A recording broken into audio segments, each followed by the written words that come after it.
Najskôr by sme požehnali tieto dary nášho národa, ešte našich starých Slovanov, a potom by som povedal ešte ďalší taký program ohľadom tohto mesiaca máj, ktorý je mariánskym mesiacom v úcte našej nebeskej Matke Panne Márii.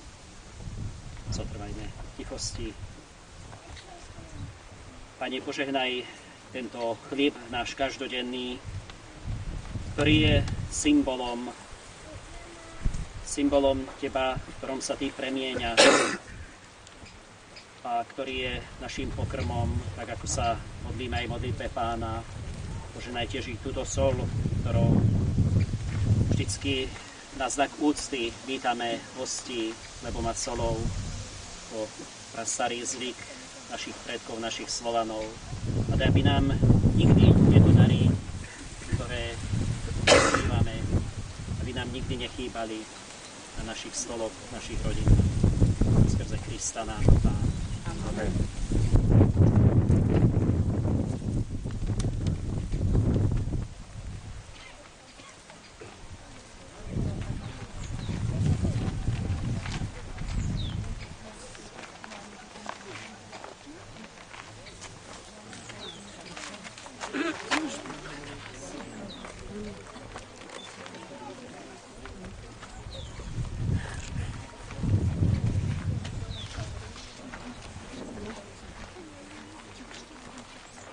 Teraz, bratia a sestry, tak moji farníci z Hornej Súče, ako aj vy, milí Dolnosúčania, aj psíčka vídam.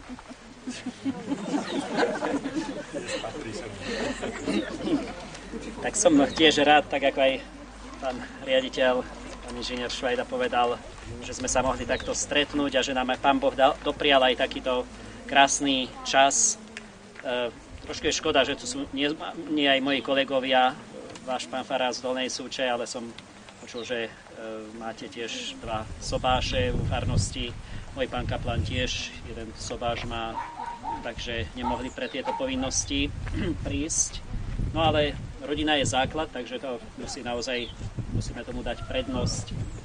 A chcel by som sa dnes hlavne tak zameriať na tento mesiac máj. Máj, ktorý už od dávna patrí úcte našej nebeskej Matke Panne Márii. Pannu Máriu si uctievame rôznym spôsobom a zvlášť teraz v mesiaci máj prichádza nám týždeň, kedy v piatok budeme sláviť Fatímsku Pannu Máriu.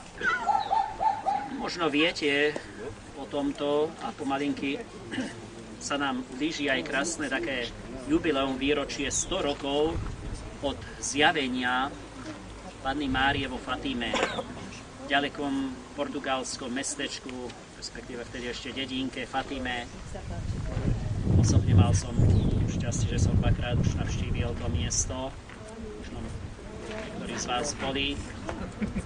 Práve v roku 1917 sa vo Fatime udiala táto udalosť, kedy Panna Mária sa 3 deťom, Lucii a jej sestrenici Jacintka a jej bratrancovi Ferkovi, zjavovala Panna Mária. On sa zjavovala každý mesiac, vždy 13. Z tohto zostal aj zvyk, liturgický zvyk, že sa vždy 13. na mnohých miestach slávia mariánske sviatky v úcte Fatímskej Panne Márii. Panna Mária sa zjavovala týmto 3 pastierikom. Oni boli ešte deti, pásali ovce a zjavila sa im. Bolo to v roku 1917, teda podľa histórie vieme, že vtedy práve sa ukončievala Prvá svetová vojna. Hrozná Prvá svetová vojna, ktorá zanechala za sebou veľmi zlé, tragické následky. V našich dedinkách máme množstvo pamätníkov, jeden navštívime, to je ale z čias druhej svetovej vojny. Množstvo pamätníkov, ktoré nám hovoria o týchto udalostiach. A vlastne čo bolo príčinou zjavenia Panny Márie vo Fatime? Panna Mária veľmi zdôrazňovala, aby ľudstvo sa dalo na pokánie. Už vtedy pred 100 rokmi mnohí zanechali cestu k Bohu, zanechávali evanjelia, podľa ktorých máme žiť, a išli svojou cestou. Panna Mária vyzývala na pokánie, aby každý sa vrátil k Bohu, ku kresťanským hodnotám, a zvlášť vyzývala k modlitbe svätého Ruženca, že táto modlitba veľmi účinnou zbraňou proti zlu, ktoré sa už vtedy šírilo. A tak je to vlastne aj pre nás všetkých, aby sme si vždy uvedomovali, že popri svojom každodennom živote, našich hodnotách, ktoré vytvárame, našich tých pracovných záležitostiach rodinných, nemáme nikdy zabudnúť na to najdôležitejšie, že sme kresťania, že patríme Kristovej cirkvi. Panna Mária aj nás vyzýva, aby sme zostali verní jej synovi Ježišovi Kristovi, aby sme túto úctu mariánsku si šírili každý vlastne v tom svojom prostredí, v tej svojej rodine, v ktorej žijeme. A keďže teda máme tento mesiac máj, ešte sme v podstate tak na začiatku tohto mesiaca, som prelom týchto mesiacov strávil práve vo Večnom meste v Ríme, kde som pred týždňom bol na blahorečení svätého otca Jana Pavla II., ktorý teda už je blahoslavený.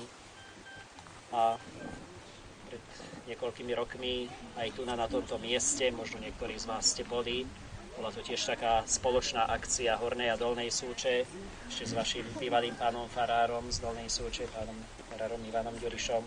Sme tu spoločne posvetili aj kríž, ktorý je hore na tom rázcesti, a tu na kaplnku. My sme teraz, myslím, že každý sme tu veriaci, každý patríme do kresťania, katolíci, že by sme aj v tomto mesiaci maj si teraz podali takú pobožnosť Panne Márii, aby sme sa teraz pomodlili loretánske litánie. Takže stížme sa na túto modlitbu.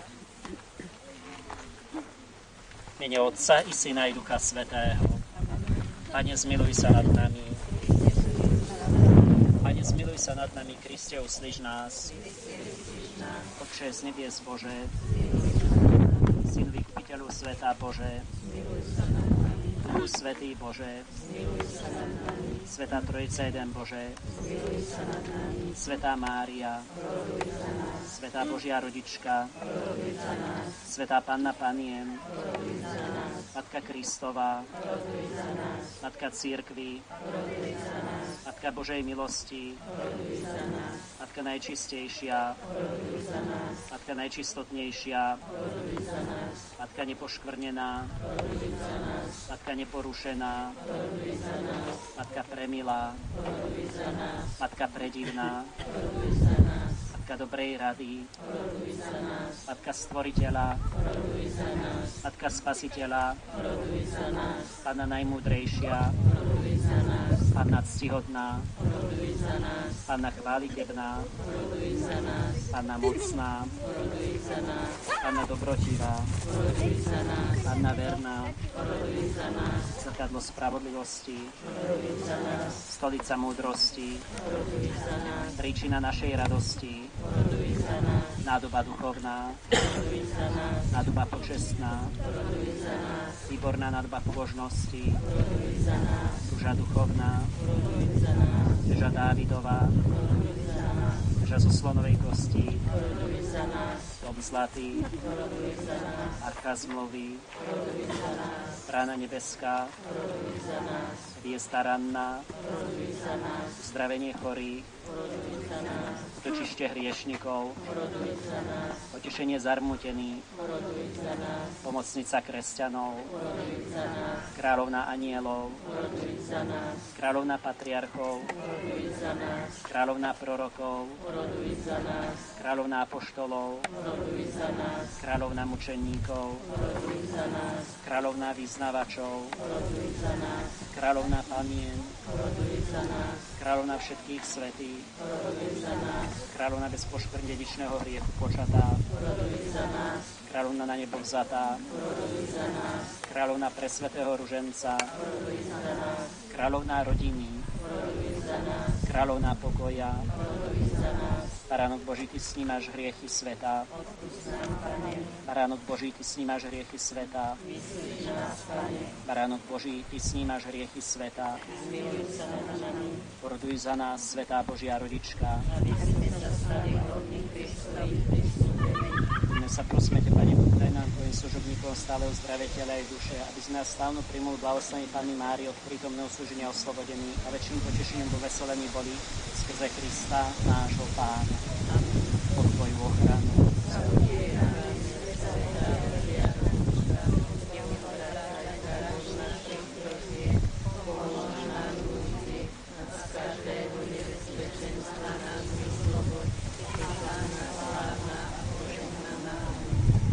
Aby sa nám naďalej tak dobre darilo a sme úspešne žili tento deň aj ďalšie naše putovanie týmto požehnaním. A s vami nech nás na príhovor Fatimskej Panny Márie sprevádza na tejto našej ceste všemohúci Boh, Otec i Syn i Duch Svätý. Deň v mene Božom.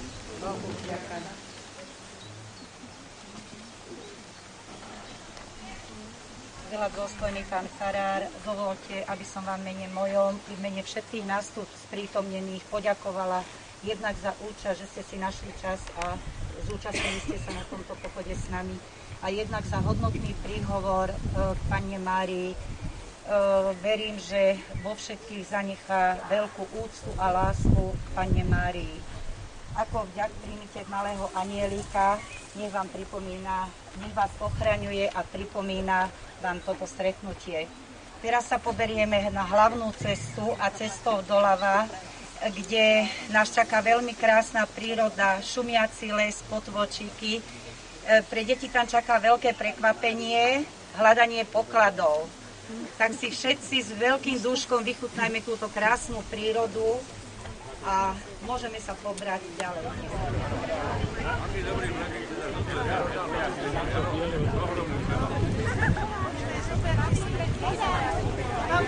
Keď sa podotknúť, aby vám nebolo zima. Poďme. Máme aj biele, aj také.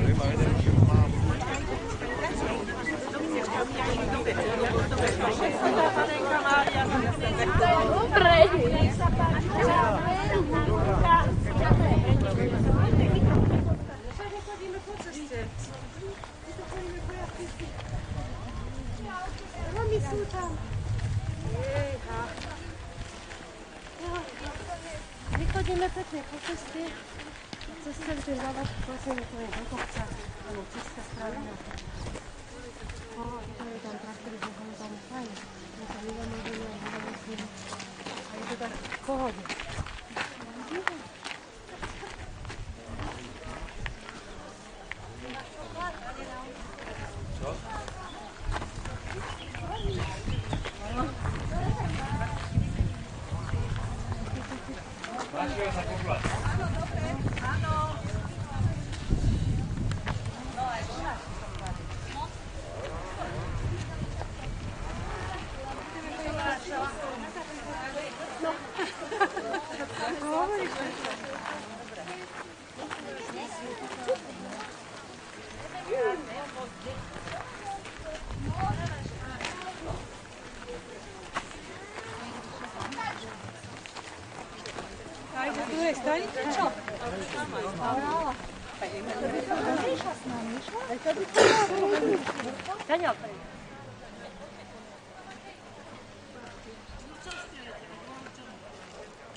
Dolnej Súče, aj všetci hostia, Malačiek, že som videl,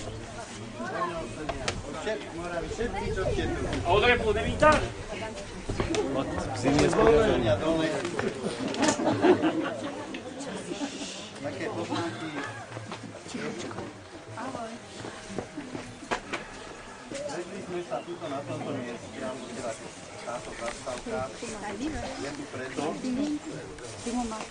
tak už ako pán farár začal s tou panenkou Máriou, v podstate aj ten mesiac lásky máme tých dvoch našich, čo sa berú do Hornej Súči. Pred 57 rokmi bol takýto istý, predpokladám, ale mesiac lásky, krásne rozkvitnutý. Len vtedy, zrovna teda v tomto čase, končila jedna z najstrašnejších vojen, ktorá teda vôbec asi v histórii bola.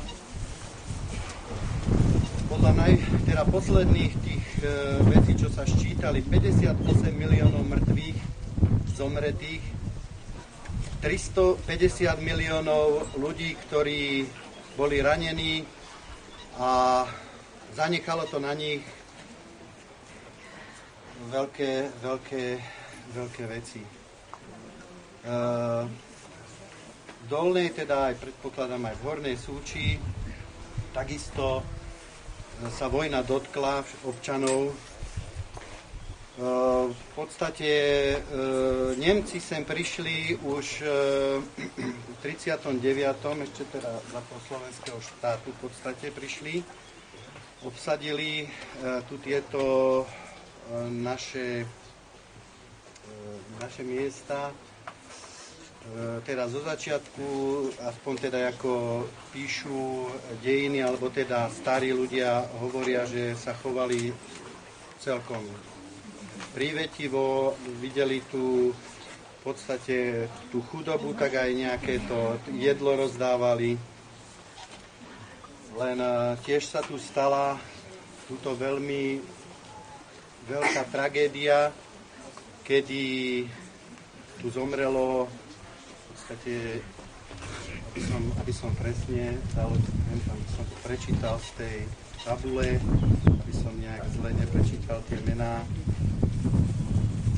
6.11.1944 ozbrojení gardisti a gestapáci